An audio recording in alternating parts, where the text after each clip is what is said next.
Durante el siglo XVI, Europa vivió uno de los momentos más críticos y decisivos de su historia.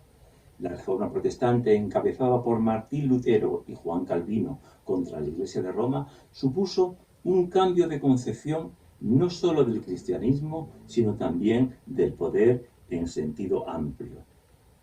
Un cambio que tuvo consecuencias de enorme calado en la vida de toda Europa y por lo tanto también en América. Esta crisis removió los cimientos sobre los que se había construido la cristiandad occidental.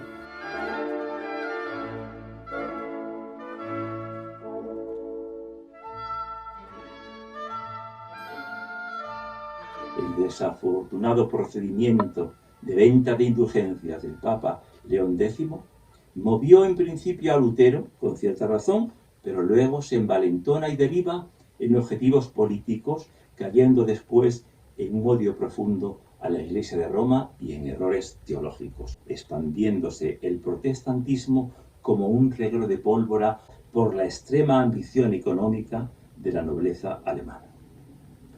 Europa estaba sumida en la mayor crisis religiosa de la historia. Los papas priorizaban sus intereses demasiado humanos, dejando en segundo plano su misión sobrenatural, y eran príncipes seculares más interesados en la política que en su verdadera misión. El teólogo jesuita Alfredo Sáenz afirma que en ningún país era tan poderosa y opulenta la nobleza eclesiástica como en el Imperio Germánico.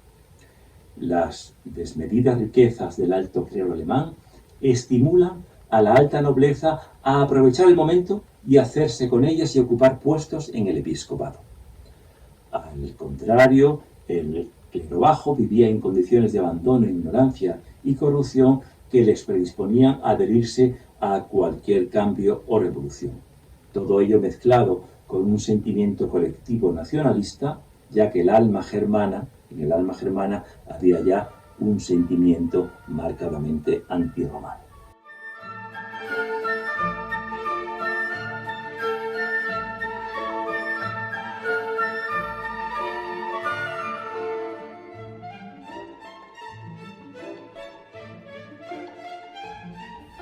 No fueron las doctrinas teológicas las que hicieron que una parte importante de la nobleza se entusiasmase hasta el delirio de las ideas luteranas, sino la afirmación de que la Iglesia tenía bienes materiales y esas tierras se deberían repartir y repartirlas entre los seglares.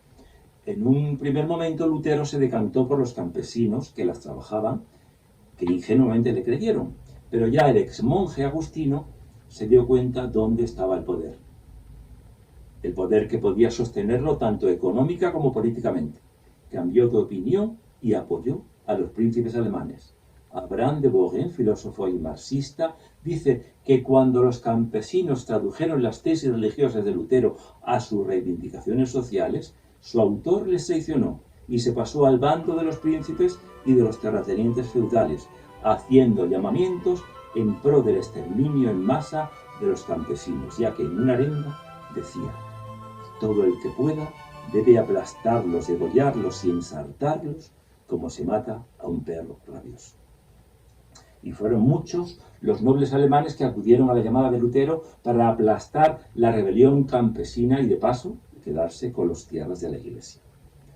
La represión protestante costó al pueblo alemán 130.000 vidas. Este baño de sangre hizo que los campesinos daneses, noruegos y suecos, aprendida la lección, cuando vieron que sus nobles, las nobles de sus respectivos países se hacían reformistas, se convirtieron en los más fervientes, decididos defensores del catolicismo.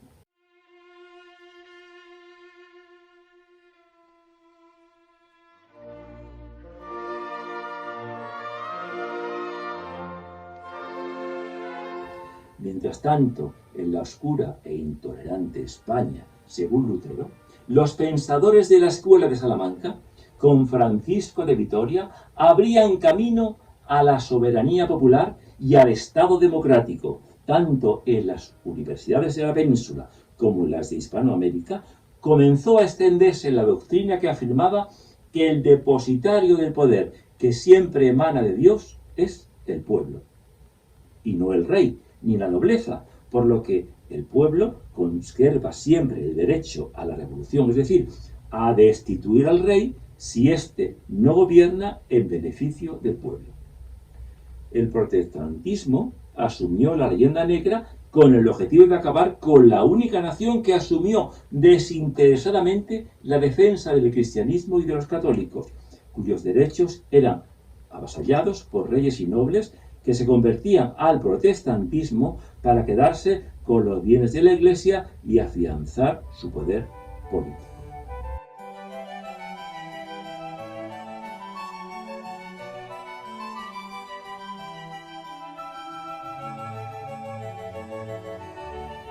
Desde el inicio de la Reforma, Martín Lutero desarrolló un fuerte discurso antiespañol de incuestionable contenido racista.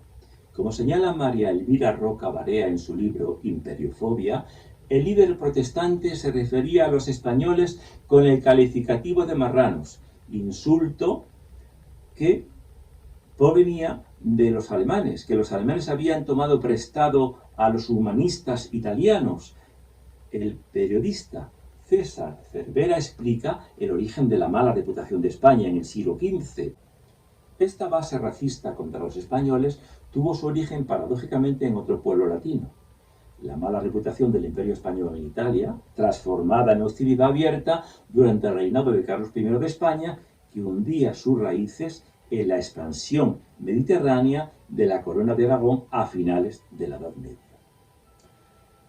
Posteriormente, Lutero también usó el calificativo de mameluco, es decir, turco, para referirse a los españoles, ya que según él, estos no eran verdaderos cristianos y junto a los musulmanes planeaban conquistar Alemania. Sin temor a exagerar, Martín Lutero debía ser considerado el padre de la moderna propaganda política. Así lo relata César Cervera, porque desde su refugio alemán alimentó la propaganda protestante que extendió por Europa al calor de la imprenta de Gutenberg. Solo el monje reformador produjo hasta el año de 1530, según los cálculos, más de 3.000 panfletos. Maestro visionario de su tiempo en este campo, el monje sabía del poder propagandístico y penetrativo de las imágenes para crear mitos sobre la Inquisición española, la codicia de la Iglesia y la inferioridad de los pueblos latinos. María Elvira Roca Barea afirma que la construcción de la imagen truculenta y democrática de los españoles que hizo Lutero no podía faltar en ella la depravación sexual y la crueldad. Habló extensamente Lutero de la maldad y de la falta de lealtad de los italianos y de los españoles, de cómo estos pueblos son alevosos y engañosos, y según él, los españoles, mucho más que los italianos, son además violentos, tiranos y crueles. Y continuaba diciendo que el Papa, al que llamaba perro sediento de sangre, lanzaba a esos hombres crueles contra nosotros. Según decía Lutero, los españoles eran la encarnación del demonio. Pero, ¿por qué ese odio visceral a España?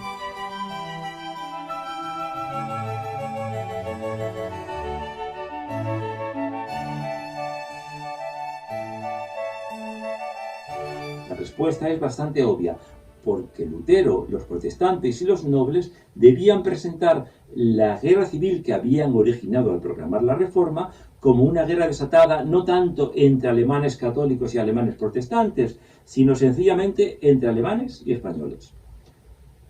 Por eso, ser católico y traidor a la patria venía a ser lo mismo. Para Lutero, los protestantes eran la patria y los católicos la antipatria. Lutero era consciente de que la mayoría del pueblo alemán no estaba a favor de la Reforma, pero sabía que la propaganda política que él manejaba como nadie podía convertir en verdad lo que no lo era. Según él, la verdad era un detalle insignificante cuando se combate desde la causa de Dios.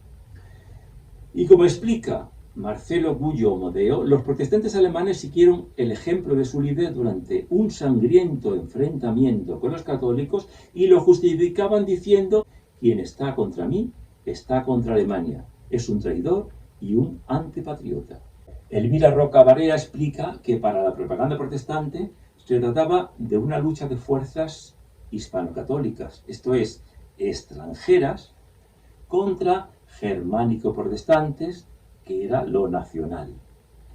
La campaña contra España continuó después de Lutero. Muerto Martín Lutero, que murió el 18 de febrero de 1546, y un año después, en el 1547, en Castilleja de la Cuesta, Sevilla, fallecía Hernán Cortés.